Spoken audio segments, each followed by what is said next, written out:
Totoo nga ba na itong San Miguel Corporation o SMC ay interesado na makuha ang serbisyo nitong mga top players dito sa Gilas, Pilipinas? Kabilang na si Dwight Ramos, Kevin Kiambao at itong si AJ Edu. Sobrang ganda na pinapakita ng mga nabanggit na players dito. Kaya hindi na nakagugulat na gusto silang makuha ng San Miguel Corporation para pampalakas dito sa mga teams nila sa PBA, ang San Miguel, Magnolia at Ginebra. Ngayon pa lamang, naghahanda na raw na pumosisyon sa 2026 o 2027 draft ang nabanggit na mga teams para sa tsansa na makuha ang mga nabanggit na players. Alam natin na naglalaro overseas itong sila Ramos, si Edu at itong si Kiambao. Pero kumbinsido ang iba na kaya namang tapatan ng SMC kung ano man ang ino-offer sa iba yung dagat, at kumbinsido rin sila na kung tama yung offer ay mapapa-oo nila yung mga nabanggit na players. Tandaan natin, merong mga reports noon na ito raw si Japet Aguilar ay dapat maglalaro abroad, pero tinapatan ng SMC yung offer dito kay Japet, kaya ito nanatili dito sa PBA. Kaya nga ngayon hindi na nakagugulat na maraming nagsasabi talaga na kaya ng SMC na ibigay kung ano man yung malaking offer o salary na natatanggap ng mga players natin sa Japan o kaya sa South Korea. Ang magiging tanong na lamang ay kung ano ba magiging proseso dito at kung talagang makukumbinsi nila mga nabanggit na players na maglaro sa PBA. Kung sakasakali nga na ito'y matuloy, ang laking bagay niya syempre para sa Gilas para sa San Miguel Corporation kung makuha talaga nila itong sila Dwight Ramos, Kevin Kiambao at itong si AJ Edu para dito sa kanilang lineup ngayon sa PBA. Habang wala pa ang mga nabanggit na players, sa tingin ko ang pwedeng mangyari dito, itong San Miguel naman ay susubukan na makuha ang serbisyo nitong si free agent Christian David.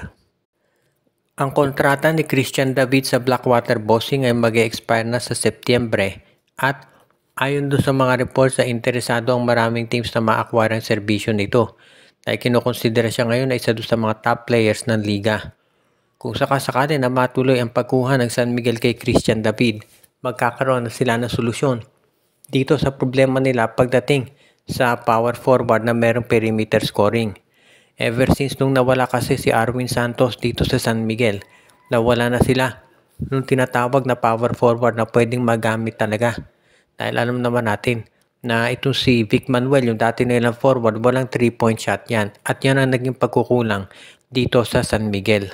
Kaya nga nila sinubukang kunin itong si Andreas Cahilig, pero hindi naman ito kasing consistent ni Arwin dati. Kaya nga si Christian David ngayon ang gustong subukan ng San Miguel, at baka dyan na talaga nila makuha yung kanilang matagal nang hinahanap na power forward na makapagbibigay nung consistent scoring na kanilang hinahanap. Ngayon, depende na lamang yan siyempre kung mapapapayag nila ito si Christian David, kasi sa bandang huli magkakatalo yan dito sa salary na i-offer ng SMC at kung yan ay sasapat para dito kay Christian David. Na siyempre, alam naman natin na kinakailangan din siyempre nagandahan ng SMC yung offer nila para makumbinsi itong si Christian David na lumipat dito sa San Miguel. Ngayon, kung yan ang mangyayari talaga, kinakailangan din siyempre na paghandaan niya ng ibang teams, dahil lalong lalakas itong SMB pag napunta sa kanila ang 6'8" na power forward. Pero hindi lang naman San Miguel ang gustong magpa-upgrade ng kanilang roster kung hindi kasama na dyan ang Barangay Ginebra. At sa ngayon, ang Barangay Ginebra daw ay kinukonsidera na makuha itong si Kaylan Tiongson mula dito sa Rain or Shine Elasto Painters. Kung inyong maaalala, ito si Kaylan Tiongson, nalink ang pangalan niya sa Ginebra noon. Pero ang bandang huli ang nakuha nila si RJ Abarientos. Well, tapos na yan, pero mukhang naghahanap ngayon ng Ginebra ng oportunidad na makuha nga ang serbisyo ng nasabing power forward. Lalong naging matindi yung pangangailangan ng Barangay Ginebra dito kay Kaylan Tiongson dahil nga sa pagkawala nitong si Jamie Malonzo. Kaya sigurado na magiging mas maganda ang kalalabasan nito kung siya talaga malipat dito sa Gene Kings. Pero sa bandang huli, kinakailangan ay maging suitable naman yung trade value na ibibigay nila para kay Coach Yeng Giao. Baka si Jeremiah Gray ang pwede nilang ibigay at isama si Ben Adamos. Sabihin na natin na mas malakas itong si Kaylan Tiongson kay Adamos, pero kung isasama mo si Gray, magkakaroon ng isa pang 3-point shooter itong si Coach Yeng Giao. Kaya sa tingin ko, magiging magandang kalalabasan nito para dito sa Rain or Shine Elasto Painters. Kung sakasakali, magiging mas competitive sila at ang Barangay Ginebra naman, magkakaroon na ng power forward talaga na pwedeng ipalit dito kay Jamie Malonzo at sigurado na ma-overcome na ng Ginebra yung pagkawala niya. At yan naman talaga ang inaabangan ng marami, yung magiging major move ni Coach Tim Cone dahil nga sa pag-alis nitong si Jamie Malonzo. At yung pagkuha nila kay Kaylan Tiongson, yan ang malamang na maging susi sa pagbawi ng Barangay Ginebra sa kanilang championship form. Balita naman dito sa TNT Tropang Giga, sa ngayon kasi mukhang nakafocus sila dito sa pag-acquire ng mga talent para matulungan yung Grand Slam bid nila next season. Alam natin na itong TNT sa ngayon ay halos kumpleto naman yung lineup at ang problema na lamang ay yung pagkawala nitong si Poy Eram. Pero alam din natin na itong si Coach Chot Reyes marami naman niyang pinaplano para magkaroon sila ng additional na mga players na mako-compensate o ma-overcome yung pagkawala ni Eram. Kaya nga ngayon, itong si Coach Chot Reyes tumitingin sa mga big man na pwede nilang ma-acquire. Number 1 option dyan yung si Christian David na pinag-iinteresan din daw ng SMP.